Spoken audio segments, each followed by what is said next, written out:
Hi friends, ఒకప్పుడు కూడా చెప్పా నేను యూట్యూబ్ పెట్టింది కూడా ఆకలి అన్న వాళ్ళకి అన్నం పెట్టాలి. నేను ఆ ఆకలి బాధ తెలిసిన దాన్ని, ఆ ఆకలి బాధలు చూసిన దాన్ని, ప్రతి వాళ్ళకి, ముసలి వాళ్ళకి, ముతకోళ్ళకి, నాలాంటి వాళ్ళకి, నా ఇంకా కూడా దీన స్థితిలో ఉండే వాళ్ళకి అన్నం పెట్టాలని, ఆదరించాలని, గుడ్డలు ఇచ్చాలని ఎన్నో కోరికలతో నేను వీడియోలు కూడా తీసాను. అయినా కానీ నాకు ఆ కోరికలు నెరవేర్చకుండా, కనీసం నేను చేసే కష్టం కూడా నాకు లేకుండా, నాకు కనీసం నేను కష్టం చేస్తున్నా కూడా సరే ఆ కష్టం చేసేదానికి కూడా వసతి లేకుండా, వీలు లేకుండా పోయింది. ఎందుకంటే ఇంకోసారి మరొకసారి ఆ వీడియో చేసి పెడతాను. లేకుండా కనీసం నేను తినేదానికి స్థితి లేకుండా కొంచెం కష్టాల్లో ఉన్నాను కాబట్టి, ఇప్పుడు వరదలు వచ్చి అవంతా కొట్టుకుపోతున్నాయి. కనీసం ఒక్కొక్కరు ఆకలికి అల్లాడిపోతున్నారు, ఆకలి బాధని అల్లాడిపోతున్నారు.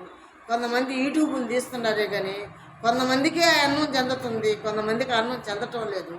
కనీసం ఈ